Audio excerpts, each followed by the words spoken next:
بسم اللہ الرحمن الرحیم۔ محترم سامعین ناظرین، السلام علیکم ورحمۃ اللہ وبرکاتہ۔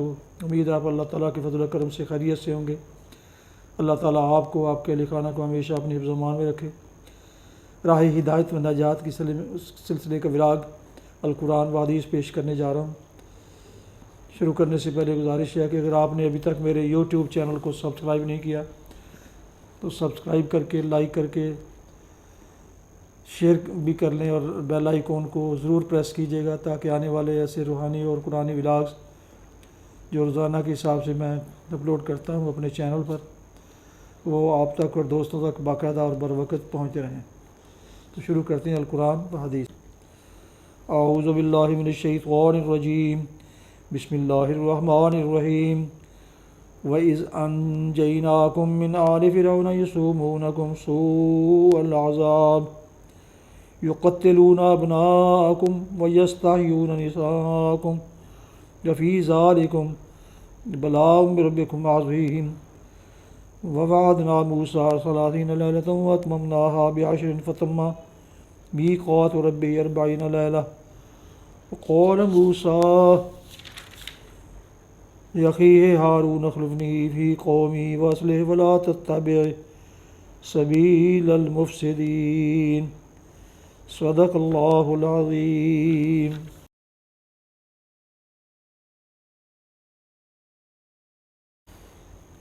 سورہ الاعراف کی آیات مبارکہ 141 اور 142 کی تلاوت سماعت فرمائی۔ اس کا اردو ترجمہ پیش کرتا ہوں۔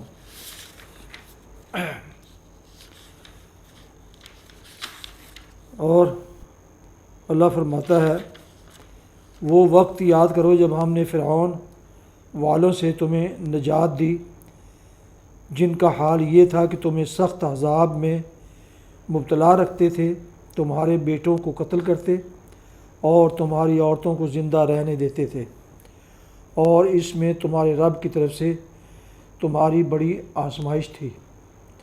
ہم نے موسیٰ کو 30 شب و روز کے لیے کوہ سینا پر طلب کیا اور بعد میں 10 دن کا اور اضافہ کر دیا۔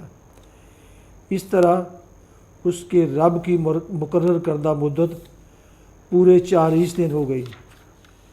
موسیٰ علیہ السلام نے چلتے ہوئے اپنے بھائی ہارون سے کہا کہ میرے پیچھے تم میری قوم میں میری جانشینی کرنا اور ٹھیک کام کرتے رہنا اور بگاڑ پیدا کرنے والوں کے طریقے پر نہ چلنا۔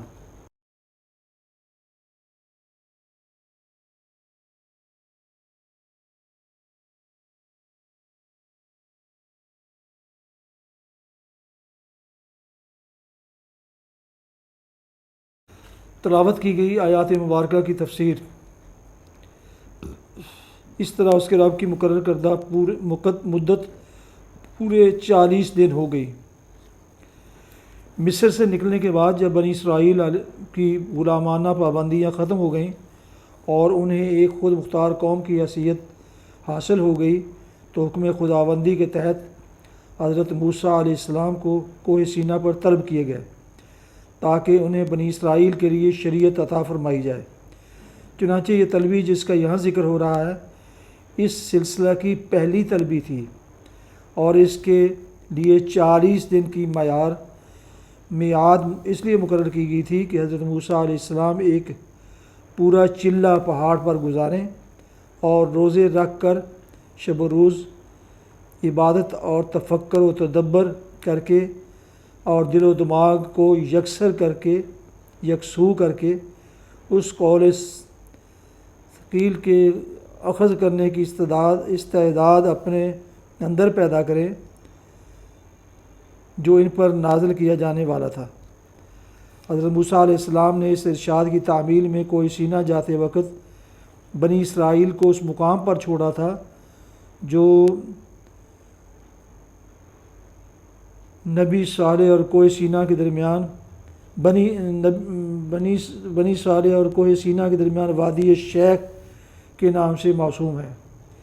اس وادی کا وہ حصہ جہاں بنی اسرائیل نے پڑاؤ کیا تھا آج کل میدان الراحہ کہلاتا ہے۔ وادی کے ایک سرے پر وہ پہاڑی واقعہ ہے جہاں مقامی روایت کے موجب حضرت صالح علیہ السلام سمود کے علاقے سے ہجرت کر کے تشریف لے آئے تھے۔ آج وہاں ان کی یادگار میں ایک مسجد بنی ہوئی ہے۔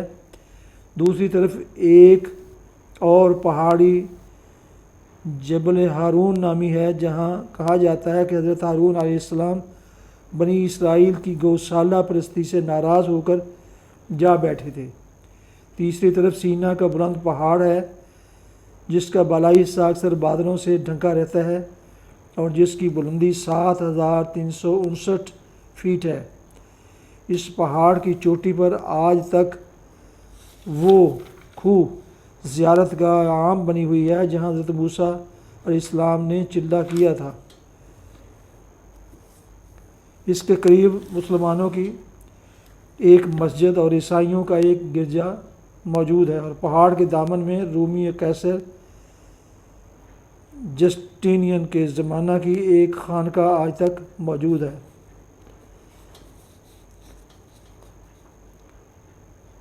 میری جانشینی کرنا اور ٹھیک کام کرتے رہنا اور بگاڑ پیدا کرنے والوں کے طریقے پر نہ چلنا۔ حضرت ہارون علیہ السلام اگرچہ موسیٰ علیہ السلام سے 3 سال بڑے تھے، لیکن کار نبوت میں حضرت موسیٰ علیہ السلام کے ماتحت اور مددگار تھے۔ ان کی نبوت مستقل نہ تھی، بلکہ حضرت موسیٰ علیہ السلام نے اللہ تعالیٰ سے درخواست کر کے ان کو اپنے وزیر کی حیثیت سے مانگا تھا، جیسا کہ آگے چل کر قرآن مجید میں تصریح بیان ہوا ہے۔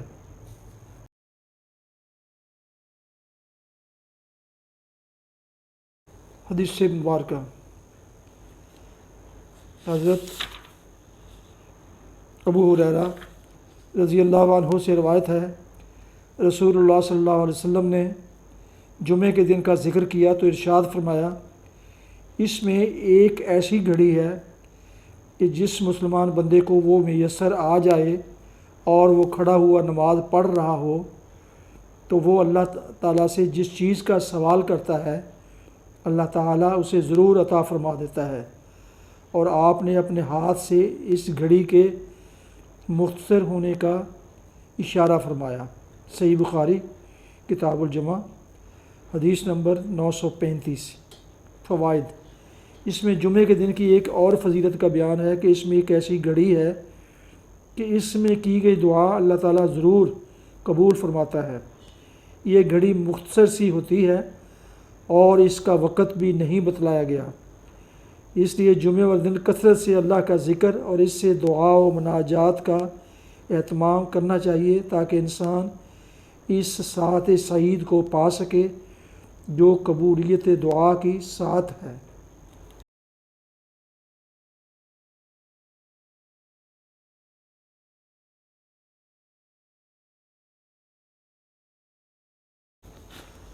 یہ تھا راہ ہدایت و نجات کے سلسلے کا ولاگ القرآن و حدیث، جس میں آج سورہ الاعراف کی آیات مبارکہ 141 اور 142 کی تلاوت، ترجمہ اور تفسیر بیان کی گئی۔ اس کے علاوہ ایک حدیث مبارکہ بھی آپ کی خدمت میں پیش کی گئی۔ آج کا ولاگ ختم کرنے سے پہلے ایک دفعہ پھر گزارش ہے کہ اگر آپ نے ابھی تک میرے یوٹیوب چینل کو سبسکرائب نہیں کیا تو براہ کرم سبسکرائب کر کے لائک کر کے بیل آئیکن کو ضرور پریس کر لیجیے گا تاکہ آنے والے ایسے روحانی اور قرآنی ولاگ جو سراسر باعث خیر، باعث برکت اور باعث ثواب ہیں وہ نہ صرف آپ بلکہ دوستوں تک بھی باقاعدہ اور بروقت پہنچتے رہیں۔ اللہ تعالیٰ آپ کا حامی و ناصر ہو۔ اللہ تعالیٰ آپ کو، آپ کے اہل خانہ کو ہمیشہ اپنی حفظ و امان میں رکھے، آمین۔ اپنا بہت خیال رکھیے گا۔ اپنی دعاؤں میں پاک وطن، والدین، آباء و اجداد، اعزاء و اقارب، دوست و احباب کے علاوہ اس ناچیز کو بھی ان میں شامل فرمائیں تو انتہائی شکر گزار ہوں گا۔ ختم کرتے ہیں آج کا ولاگ اس دعا کے ساتھ کہ آپ جہاں بھی رہیں خوش رہیں، آباد رہیں، شاد باد رہیں۔ السلام علیکم ورحمۃ اللہ وبرکاتہ۔ پاکستان زندہ باد۔ اللہ حافظ۔